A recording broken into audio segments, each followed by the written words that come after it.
Property రెంట్కి తీసుకుంటే బెస్టా లేకపోతే కొంటే బెస్టా? ఈ డౌట్ మీకు ఉందా? అయితే ఈ రీల్ స్కిప్ చేయకుండా చూడండి, కంప్లీట్గా ఎక్స్ప్లెయిన్ చేస్తాను. చాలామందికి ప్రాపర్టీ కొనాలా లేకపోతే ప్రాపర్టీ రెంట్కి తీసుకోవాలా అని తెలీదు. సో వాళ్ళ ఫ్రెండ్స్ని వాళ్ళ పేరెంట్స్ని అడిగి డెసిషన్ అయితే తీసుకుంటారు. సో ప్రాపర్టీ కొనే ముందు పీటీఆర్ అని ఒక రేషియో ఉంటుంది, ప్రైస్ టు రెంట్ రేషియో.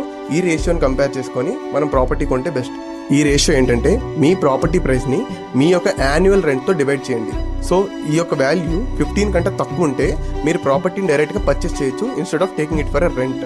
ఒకవేళ ఇదే వాల్యూ 20 కంటే ఎక్కువ ఉంటే మీరు మీ ప్రాపర్టీని పర్చేస్ చేయడం కన్నా మీ ప్రాపర్టీని రెంట్కి తీసుకోవడంలో మీరు ఎక్కువ బెనిఫిట్ పొందుతారు. అదే ఈ వాల్యూ 15 to 20 మధ్యలో ఉంటే మీరు ఏ డెసిషన్ తీసుకున్నా పర్వాలేదు. బెంగళూరు, హైదరాబాద్, చెన్నై ఇలాంటి సిటీస్లో పీటీఆర్ రేషియో అనేది 30 కంటే ఎక్కువ ఉంటుంది. సో ఈ ప్లేసెస్లో రెంట్కి తీసుకోవడం అనేది బెస్ట్ ఆప్షన్. సింపుల్గా మీకు ఒక ఎగ్జాంపుల్ అయితే చెప్తాను. మీరు ఒక ప్రాపర్టీ తీసుకుందాం అనుకుంటున్నారు, దాని value 1 crore and your monthly rentals will be 30,000. That means yearly rentals will be 3,60,000. అంటే మీ పీటీఆర్ వచ్చేసి 27.7.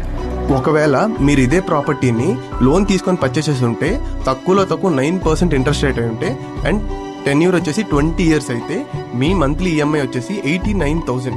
ఒకవేళ మీరు ముందు పే చేసిన 30,000 రెంట్ కాకుండా ఈ ఎక్స్ట్రా 59,000 ఏదైతే ఉందో దీన్ని నిఫ్టీ 50 ఇండెక్స్ ఫండ్స్లో 12% పర్ యానంకి ఎవ్రీ మంత్ 59,000 ఎస్ఐపి చేస్తే after 20 years your fund value will be 5.5 crores. So ఆలోచించి డెసిషన్ తీసుకోండి. హౌస్ పర్చేస్ చేద్దాం అనుకున్న ప్రతి ఫ్రెండ్కి ఈ రీల్ని అయితే షేర్ చేయండి. కంటెంట్ ఇంట్రెస్టింగ్గా ఉంటే మన ఛానల్ని ఫాలో చేయండి.